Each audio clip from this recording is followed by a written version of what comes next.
Hello दोस्तों, आप सभी का फिर से इस यूट्यूब चैनल पर मेरे दिल की गहराइयों से आपका इस्तकबाल और खैर मकदम करता हूं। आप सभी हजरात के सामने जो गुज़िश्ता बार डी ट्रिपल एस बी का पेपर हुआ था टीजीटी का, उसके जो भी उर्दू के सवालात हैं वो मैं आपके सामने लेकर पेश हुआ हूं। देखिए, ये जो पूरा क्वेश्चन पेपर है ये ऑफिशियली जो साइट पे जारी था, इस पे साइट की तरफ से ऑफिस की तरफ से ही इस पे आंसर की पे जो आंसर सही है उस पे आपको टिक लगा हुआ है। ठीक, लेकिन आपको कम से कम प्रीवियस पेपर एक बार सॉल्व करके जाएंगे तो आपका एक कॉन्सेप्ट क्लियर हो जाएगा और अब रोड मैप भी बना लेंगे कि क्या लाहे अमल इख्तियार कर सकते हैं आगे के पेपर के लिए। तो आज का देखिए, सबसे पहला सवाल आपके साथ स्क्रीन पर है। उर्दू किस ज़बान का लफ्ज़ है? तो आपका सही हो जाएगा तुर्की ज़बान का लफ्ज़ है। अगला सवाल देखिए कि रेख्ता किस ज़बान को कहा जाता है? रेख्ता किस ज़बान को कहा जाता है? तो रेख्ता आपको पता है कि उर्दू ज़बान को कहा जाता है। देखिए, ये सवाल क्या है कि एक सवाल को दो दो बार दे दिया है। ठीक, तो अगला सवाल देखिए 103 नंबर। फोर्ट विलियम कॉलेज कहाँ पर वाक़ है? तो फोर्ट विलियम कॉलेज आप सभी को पता है कि कोलकाता में वाक़ है। देखिए, ये सवाल फिर वही दे दिया। अब अगला सवाल है कि उर्दू नस्र का बाकायदा आगाज़ कहाँ से हुआ? उर्दू नस्र का बाकायदे आगाज़ कहाँ से हुआ? तो आपका सही ऑप्शन हो जाएगा कि दक्कन से उर्दू नस्र का बाकायदे आगाज़ हुआ।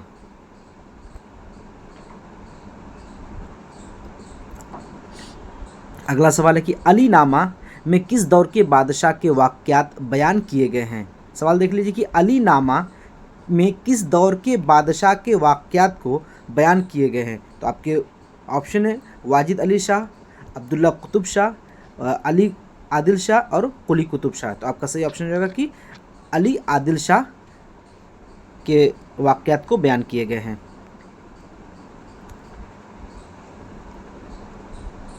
अगला देखिए 106 नंबर।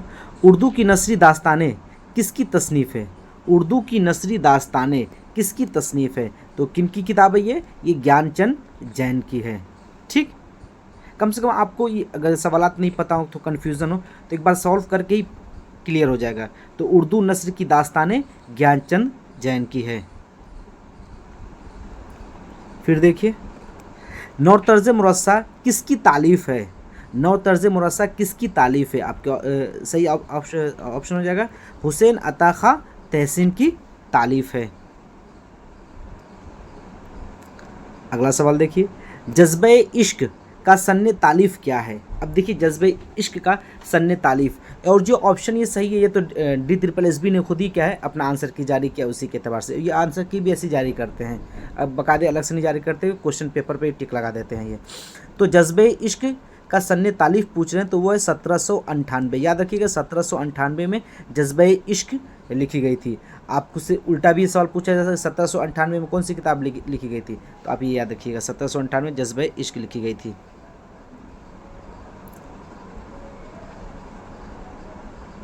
अब देखिए, एक सवाल है कि बागो बहार पहली बार किस सन में शाये हुई? बागो बहार पहली बार किस सन में शाये हुई? तो इसका इन्होंने क्या है सही ऑप्शन इस पर दिया नहीं है। ठीक, इस पर डिसिप्लिनरी एक्शन हो गया था इस वजह से, लेकिन मैं आपको बताता हूँ। देखिए, इसका सही ऑप्शन होगा 1804 कि बागो बहार पहली बार किस सन में शाये हुई? तो 1804 में। तो देखिए 1804 इसमें कोई ऑप्शन नहीं दिया है, तो इसलिए इस पे इस क्वेश्चन को इग्नोर कर दिया गया। तो इस सवाल का सही जवाब होगा 1804। और देखिए, बागो बहार के बारे में अगर ये पूछ ले कि किस सन में मुकम्मल की गई थी, कि बागो बहार कब लिखा गया था और इशाअत दोनों मुख्तलिफ है, ये बात याद रखिएगा कि दोनों मुख्तलिफ है। तो मुकम्मल किया गया था इसका तर्जुमा बागो बहार को 1802 में, लेकिन शाये हुआ था 1804 में। ठीक, इसमें थोड़ा हम साथी कंफ्यूज हो जाते हैं 1802 और 1804 में। तो 1804 में इसकी इशाअत है। ठीक, इशाअत, और 1802 क्या है मुकम्मल किया गया था। ठीक, अब देखिए अगला सवाल है कि मिरातुल उरूस किसकी तसनीफ़ है?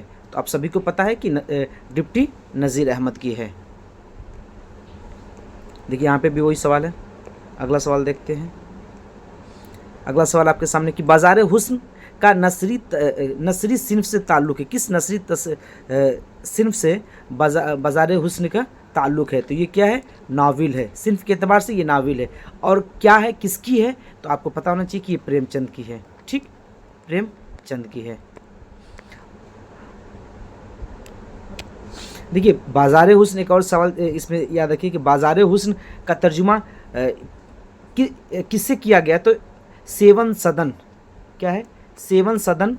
देखिए मदन पिछली बार पूछा था, लेकिन सदन सही है इसका। सेवन सदन से क्या है इसका? बाज़ार हुस्न। हिंदी में सेवन सदन लिखा गया था, उर्दू में बाज़ार हुस्न लिखा गया था। अगला सवाल आपके सामने कि टेढ़ी लकीर में कहानी किसके इर्द गिर्द घूमती है? टेढ़ी लकीर कहानी किसके इर्द गिर्द घूमती है? तो आपके सही ऑप्शन होगा समन के पीछे। यहाँ बड़ी शीन देती है, लेकिन समन सही है साथ के साथ। अगला सवाल है गौतम नीलंबर किस नावल का किरदार है? तो आपको पता होना चाहिए आग का दरिया का ये किरदार है। और आग का दरिया किसका है? तो आपको पता है कुर्रतुल ऐन हैदर का है। अगला कि नसरुद्दीन हाशमी किस किताब नसरुद्दीन हाशमी की किताब का नाम क्या है? तो क्या है? दक्कन में उर्दू इनका सही है।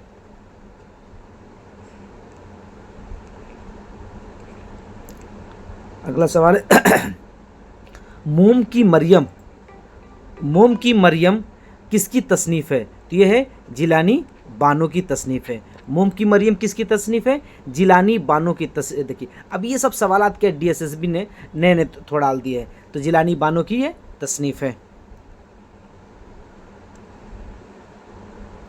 अगला सवाल है कि दक्कन में उर्दू के अवलीन नमूने किस दौर में मिलते हैं? दक्कन में उर्दू के अवलीन नमूने किस दौर में मिलते हैं? तो आपको पता होना चाहिए कि बहमनी दौर में मिलते हैं। सबसे पहले आप तरतीबवार याद रखिएगा। जो दक्कन की सल्तनतें थी दौर था बहमनी दौर सबसे पहले आता है। सेकंड पे आता है आदिल शाही दौर, और थर्ड पे आ जाता है आपका कुतुब शाही दौर। ठीक, इस तरीके से आप चीज़ों को याद रख सकते हैं।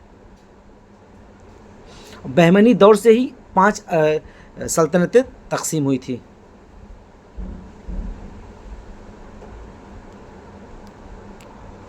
अगला सवाल आपके सामने कि आग का दरिया के आगाज़ में किस शायर की नज़्म का टुकड़ा दर्ज है? तो देखिए आपका T.S. एलियट। ठीक, याद रखिएगा। अगला सवाल है कि फिरदौसे बरी किसकी तसनीफ़ है? फिरदौसे बरी किसकी तसनीफ़ है? तो मौलाना अब्दुल हलीम शरर की ये तसनीफ़ है।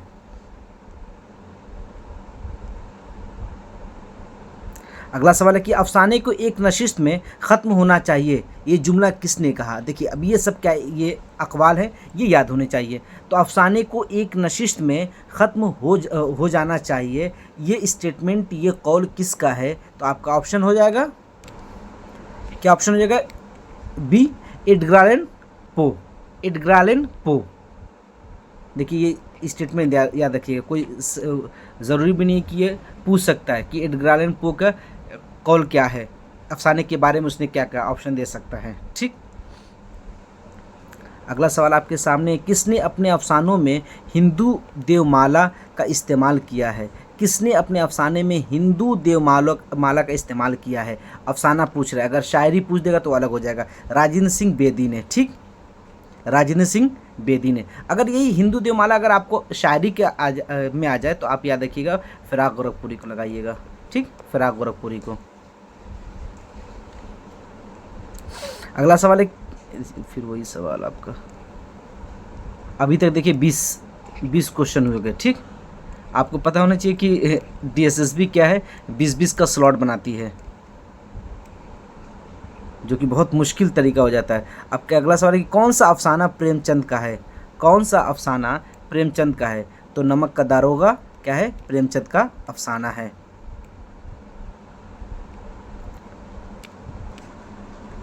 अब देखिए नमक का दारोगा क्या है? प्रेमचंद का है। अन्नदाता आपका किसका है? ये है कृष्णचंद का। ठीक, कृष्णचंद का है। और सफ़ेद फूल ये भी किनका है? कृष्णचंद का है। ठीक, और ये सितारों से आगे ये आपका कुर्रतुल ऐन हैदर का है।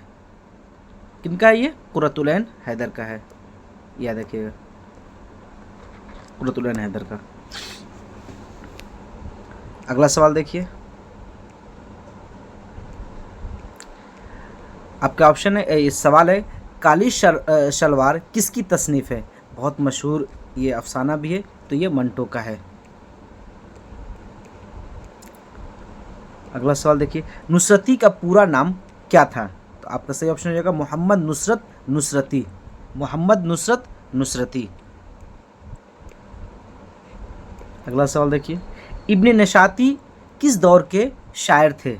इब्ने नशाती किस दौर के शायर हैं?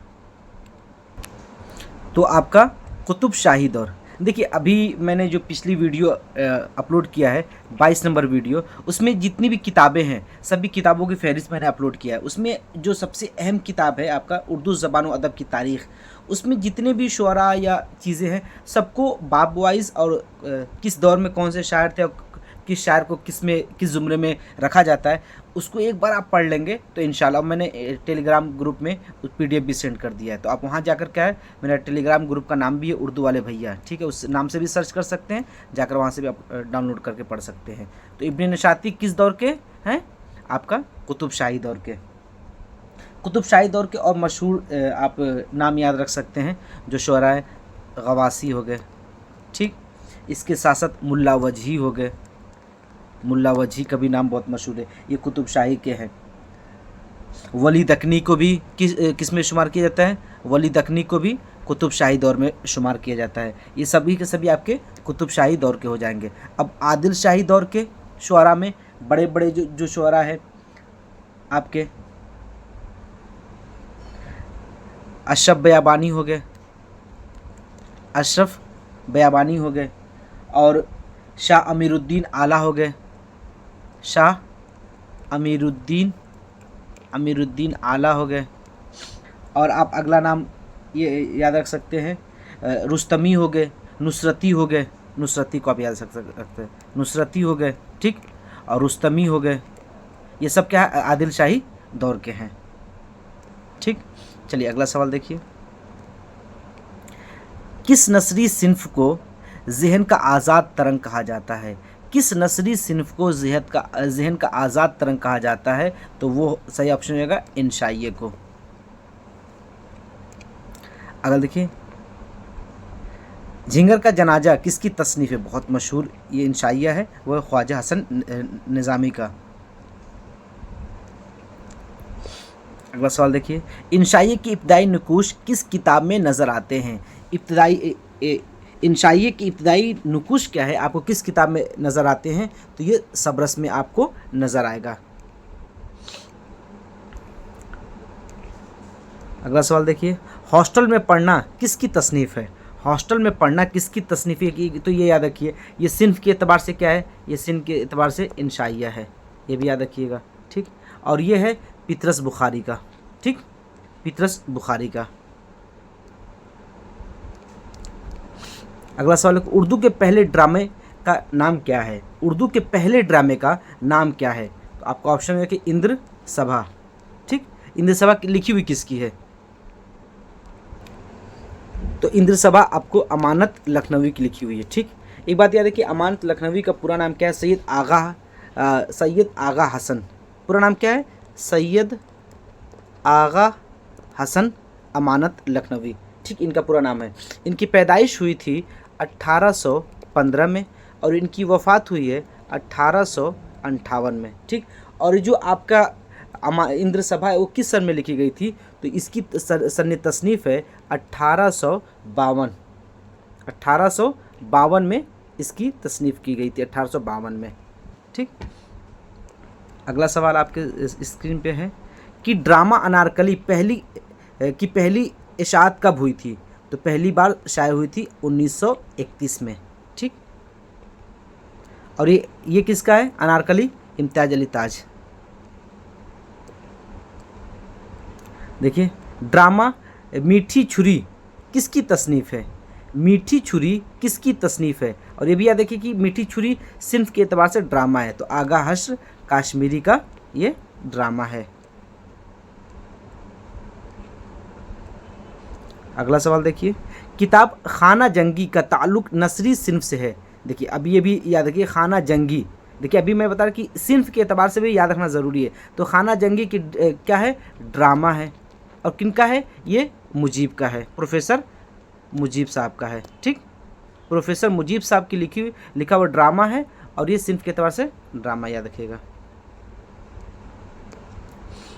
अगला कि आगा हश्र और उर्दू ड्रामा किसकी तसनीफ़ है। आगा हश्र और उर्दू ड्रामा किसकी तसनीफ़ है। तो आपका सही ऑप्शन हो जाएगा कि अंजुम आरा की ये तसनीफ़ है।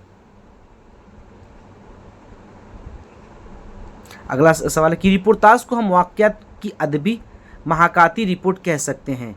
रिपोर्टाज को हम वाक़यात की अदबी और महाकाती रिपोर्ट कह सकते हैं। ये जुमला किसने कहा, ये स्टेटमेंट किसका है। तो ये प्रोफेसर एहतशाम हुसैन का। ठीक, एहतशाम हुसैन का। प्रोफेसर एहतशाम हुसैन, कलीमुद्दीन अहमद, इनको तो पढ़ना नहायत है, और शमसुर्रहमान फ़ारूकी, इनको तो पढ़ना बहुत ज़रूरी है। अब कह रहे कि इब्तिदा में सफ़रनामे को किस नाम से जाना जाता था।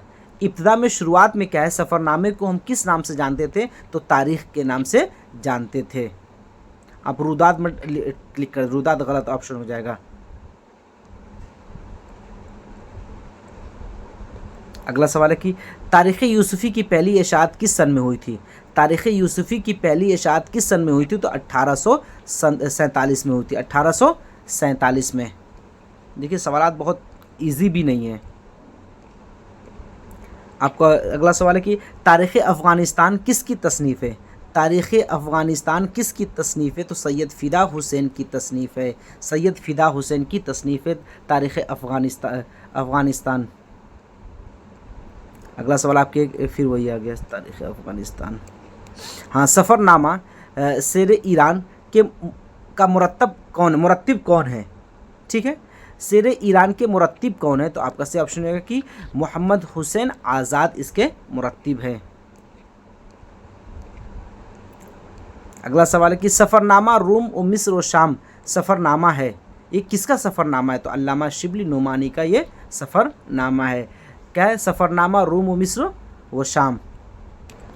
इसके साथ साथ ये याद रखिए कि सफ़रनामा रूम व मिस्र व शाम किस सन में तसनीफ़ की गई थी, तो ये है सही आपका जवाब होगा कि 1994 में इसकी तसनीफ़ अमल में आई थी। ठीक, पहली बार इसकी इशाअत हुई थी, और 1892 में अल्लामा शिबली सफ़र पे गए थे। अगला सवाल आपके सामने कि मौलाना अब्दुल्लाह सिंधी का सफ़रनामा काबुल में 7 बरस किस सन में शाये हुआ था। आपका सही ऑप्शन है कि 1921 में शाये हुआ था। याद रखिए काबुल में 7 बरस, ये किनका है, ये भी याद रखिएगा, अब्दुल्लाह सिंधी का सफ़रनामा है। ठीक है, काबुल में 7 बरस, ये किसका है, अब्दुल्लाह सिंधी का है, और 1921 में इसकी इशाअत अमल में आई थी। तो इस तरीके से आपके 40 क्वेश्चन हो गए। ठीक, डिसिप्लिन के। अब फिर अगला देखिए, सफ़र आशना किसका सफ़रनामा है। अभी तक देखिए सफ़रनामे से कितने सवाल आ रहे हैं। सफ़रनामे से हमें लगा जो बनाने वाला कि उसका खुसूसी मुताला या स्टडी इसी पे होगी। सफ़र आशना किसका सफ़रनामा है, तो गोपी चंद नारंग का ये सफ़रनामा है। सफ़र आशना क्या है, सिन्फ के एतबार से सफ़रनामा है, गोपी चंद नारंग की लिखी हुई है सफ़र आशना। अगला सवाल है कि काजी अब्दुल गफ़्फ़ार का सफ़रनामा नक्श फ़रंग पहली बार किस में शाये हुई थी। अब्दुल गफ़्फ़ार का सफ़रनामा नक्श फ़िरंग किस में पहली बार किस सन में शाये हुई थी, तो 1922 में पहली बार शाये हुई थी। अगला सवाल है कि उर्दू में सवाने निगारी की बुनियाद किसने रखी थी, तो बहुत मशहूर सवाल है, अल्ताफ़ हुसैन हाली। उर्दू में सवाने निगारी की बुनियाद किसने रखी, तो अल्ताफ़ हुसैन हाली ने। अगला सवाल है कि हयात सादी किस सन में लिखी गई। हयात सादी किस सन में लिखी गई, तो आपका सही ऑप्शन है कि 1886 में हयात सादी लिखी गई। 1886 में हयात सादी तहरीर की गई, लिखी गई। अगला कि हयात जावेद किसकी तसनीफ़ है, तो ये भी मशहूर सवाल है आपका, अल्ताफ़ हुसैन हाली।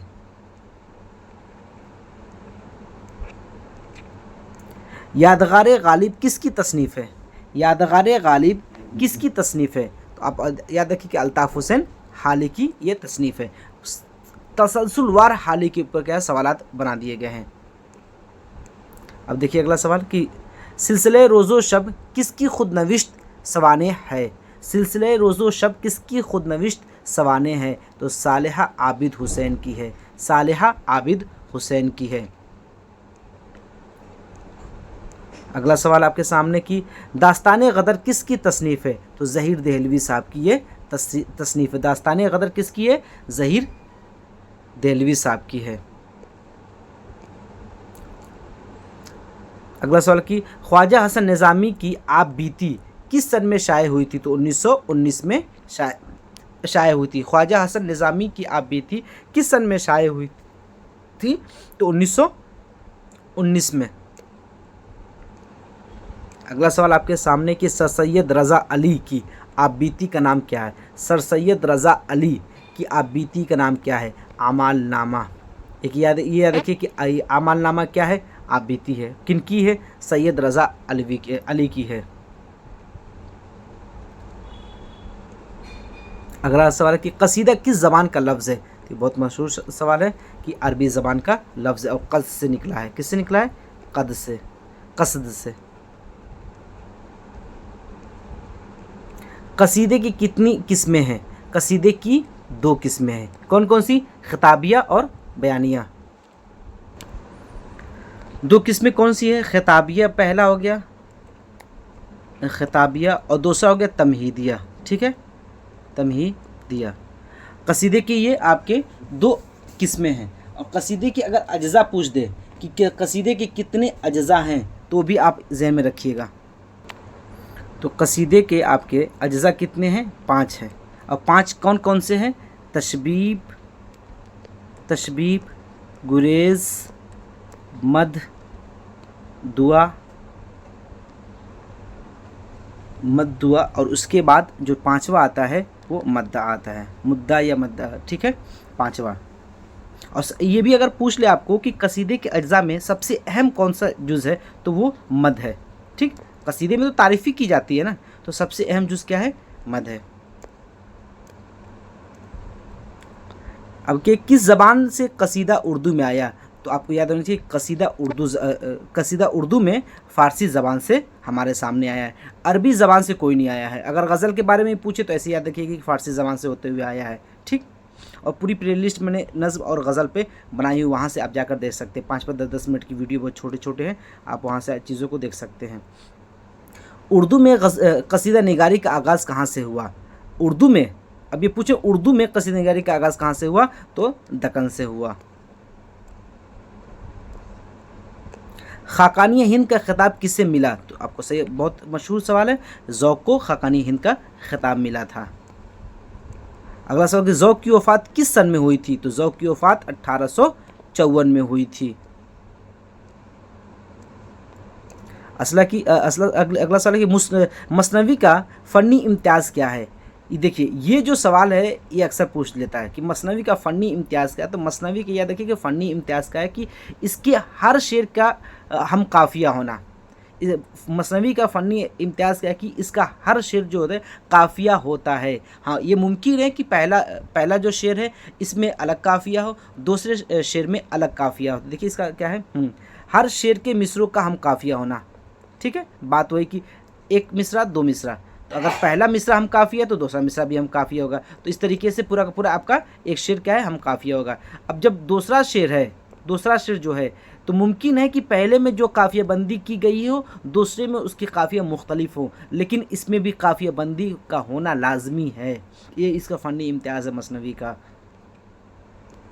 ठीक है, अगला सवाल है कि मसनवी ज़ेर इश्क किसकी तसनीफ़ है? तो शौक़ लखनवी साहब की ये तसनीफ़ है।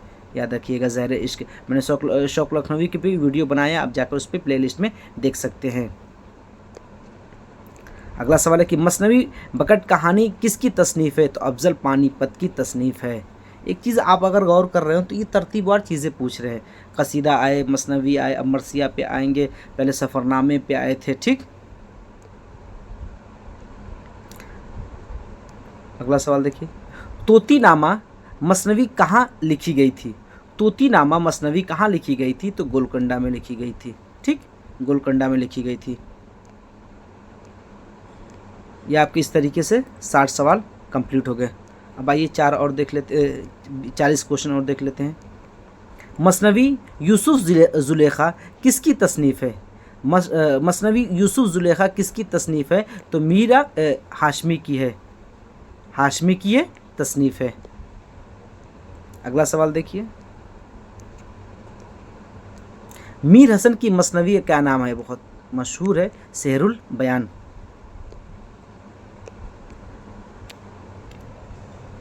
अब एक चीज़ याद रखिए कि हश्त बहिश्त ये किन की मसनवी है?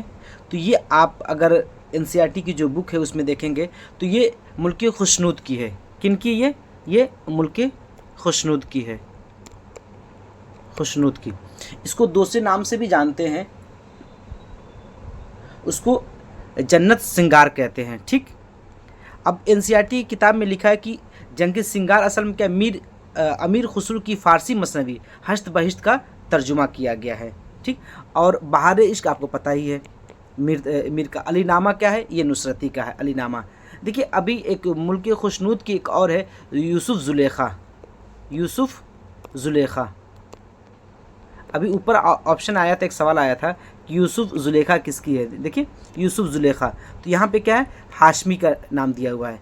अगर यहीं पे ऑप्शन आपको मुल्क खुशनूद भी दे देता, ठीक, तो दोनों ने क्या है? यूसुफ ज़ुलेखा मसनवी लिखी है, हाशमी ने भी और मुल्क खुशनूद ने भी, ये याद रखिएगा।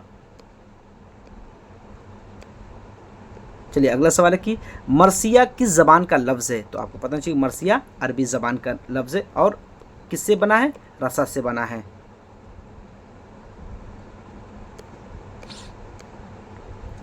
अगला सवाल आपके सामने है कि कौन सा जुज़ मरसिये के अज्जाए तरकीबी में शामिल है? कौन सा जुज़ मरसिये के अज्जाए तरकीबी में शामिल है? तो शहादत क्या है? शामिल है। मतला क्या कहते हैं? जो गज़ल का पहला शेर जो हम काफ़िया और हम रदीफ़ तो उसको मतला कहते हैं। तशबीब किसका हो गया? आपका कसीदे के। गुरेज़ भी क्या हो गया? ये आप दोनों कसीदे का जुज़ हो गया। ठीक, और मतले का ताल्लुक़ किससे है? गज़ल से है। जो भी शेर होते हैं हम मतला होगा, हम काफ़िया हो तो मतला कहलाएगा। कसीदे का भी आ सकता है। ओके, मरसिये के अज्जाए तरकीबी कितने हैं? तो आप मरसी के अज्जाए तरकीबी कितने हैं? 8 हैं। तो आपके ये 8 मरसी के अज्जा कौन से हैं? चेहरा, सरापा, रुखसत, आमद, रज्ज़, फिर आपका जंग और 2 आपके हो गए शहादत और बैन। शहादत और एक हो गया बैन। ठीक, ये याद रखिएगा। ये आपके अज्जा तरकीबी हैं, 8 हैं। अगला कि मिर्ज़ा दबीर की सन्ने पैदाइश क्या है? तो 1803 मिर्ज़ा दबीर की सन्ने पैदाइश है। मरसिया दहली मरहूम किसका मरसिया है? मरसिया दहली मरहूम अल्ताफ़ हुसैन हाली का मरसिया है। मरसिया दहली महरूम। अगला सवाल है कि मीर अनीस का असली नाम क्या था? तो मीर बब्बर अली क्या उनका नाम था? मीर अनीस का। अगला है कि गज़ल किस ज़बान का लफ्ज़ है? गज़ल अरबी ज़बान का लफ्ज़ है। उर्दू का पहला साहिब दीवान शायर किसे कहते हैं? तो कुली कुतुब शाह को उर्दू का पहला साहिब दीवान शायर कहते हैं। अब कह रहे कि फ़ानी बदायूनी ने पहली गज़ल कब लिखी थी? तो 1819 में लिखी थी। अब देखिए ये कॉम्प्लिकेटेड कर दिया है। पहली गज़ल किस सन में लिखी थी, कब लिखी थी? तो 1819 में और 1890 में लिखी थी। अगले फ़ानी बदायूनी का पूरा नाम क्या था? शौकत अली ख़ां क्या है? फ़ानी बदायूनी का पूरा नाम था।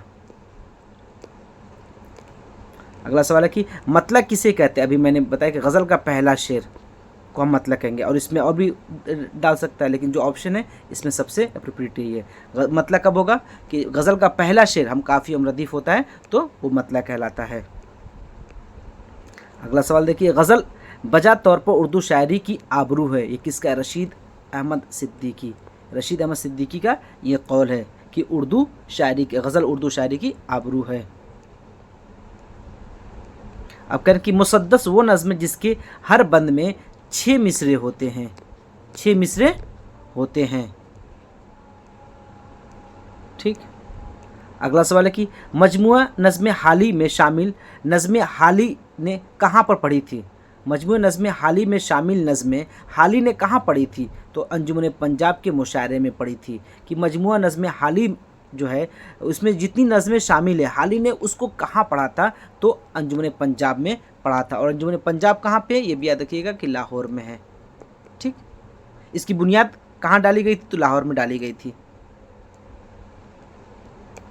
रूहे कायनात किसका शेरी मजमुआ है? तो फिराक गोरखपुरी का। रूहे कायनात किसका शेरी मजमुआ है? तो फिराक गोरखपुरी का है। देखिए रूहे कायनात क्या है, इसकी सन्ने तसनीफ़ क्या है? तो 1945। ठीक। और एक बात और याद रखिए फिराक गोरखपुरी का, कि फिराक गोरी का पहला शेरी मजमुआ कौन सा है? तो तोहफ़त खुशतर। क्या है? तोहफ़त खुशतर।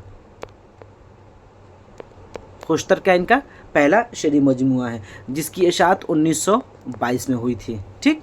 ये बुनियादी चीज़। तो रूहे कायनात 1945 में शाये हुई थी, ये फिराक गोरखपुरी का है। और फिराक गोरखपुरी का पहला शेरी मजमुआ तोहफ़त खुशतर है, जो कि 1922 में इसकी इशाअत हुई थी। अगला देखिए दीन और सियासत किसकी नज़्म है? दीन और सियासत क्या है? इकबाल की नज़्म है। अगला सवाल देखिए इकबाल के किस मजमूए में नज़्म मिर्ज़ा गालिब शामिल है?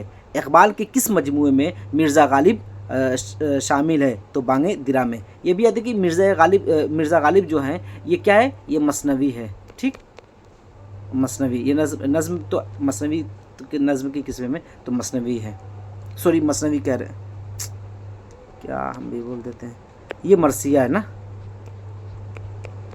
मसनवी। और एक मरसिया के एतबार से क्या कौन सा है? ये शख्सी मरसिया है ना, शख्सी मरसिया है। ये भी याद रखिएगा। अगला कि तरक्की पसंद तहरीक की इब्तिदा किस साल हुई थी? तरक्की पसंद तहरीक की इब्तिदा किस साल हुई थी? तो 1935 में। इब्तिदा पूछ रहा है, देखिएगा याद रखिएगा, इब्तिदा पूछ रहा है 1935। ठीक। अगला सवाल देखिए अलीगढ़ तहरीक किस सदी की तहरीक है? तो आप सभी को पता होना चाहिए कि अलीगढ़ तहरीक 19वीं सदी की है, 19वीं सदी की है। ठीक है, 19वीं सदी। अंजुमन पंजाब कब कायम हुआ? तो 1865 में, और लाहौर में कायम हुआ था। ये भी मैंने ऊपर बताया 1865 में इसकी बुनियाद डली थी। दो अदबी स्कूल किसकी तसनीफ़ है? अली जवाद जैदी की है। अली जवाद जैदी की दो अदबी स्कूल है। अगला सवाल है कि दिल्ली का दबिस्तान शायरी किसकी तसनीफ़ है? तो नूरुल हसन हाशमी की है। नूरुल हसन हाशमी की लिखी हुई किताब तसनीफ़ दिल्ली का दबिस्तान शायरी, दिल्ली का दबिस्तान शायरी। अगला सवाल आपके सामने प्रोफेसर अबुल लैस की तसनीफ़ लखनऊ का दबिस्तान शायरी, लखनऊ का दबिस्तान शायरी क्या है? प्रोफेसर अबुल लैस की लिखी हुई है।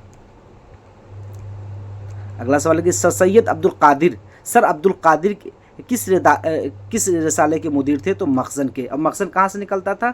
तो लाहौर से निकलता था। ये भी याद रखिएगा, लाहौर से निकलता था। अल्लामा शिबली नोमानी के मजमून किस नाम से शाये होते थे? शाये हुए मकालाते शिबली। अल्लामा शिबली नोमानी के मज़ामीन किस नाम से शाये हुए हैं? तो मकालाते शिबली के नाम से शाये हुए हैं। अगला सवाल है कि आदिल शाह ख़ानदान के सल्तनत का आखिरी सन क्या है? तो 1490 है, 1490। मोहम्मद शाह तुगलक किस सदी में दक्कन को पायतख्त बनाया था? तो 14वीं सदी में। ठीक है, 14वीं सदी में इन्होंने दिल्ली को दक्कन को अपना पायतख्त या दारुल सल्तनत बनाया था। अगला सवाल कि बहमनी सल्तनत का ज़वाल किस सदी में हुआ? तो 15वीं सदी में हुआ। ठीक, 15वीं सदी में।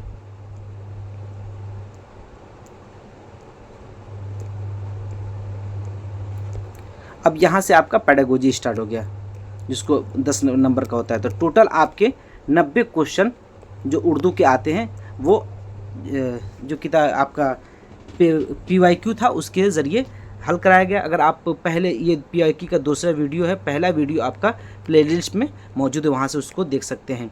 और ये PDF मैं आपको टेलीग्राम ग्रुप में डाल दूंगा। टेलीग्राम ग्रुप क्या है, उर्दू वाले भैया के नाम से आप सर्च कर सकते हैं, या मेरे वीडियो के डिस्क्रिप्शन में जाकर, या इसी वीडियो के डिस्क्रिप्शन में आपको लिंक डाल दूंगा, वहाँ से जाकर आप उसमें ज्वाइन हो जाइएगा।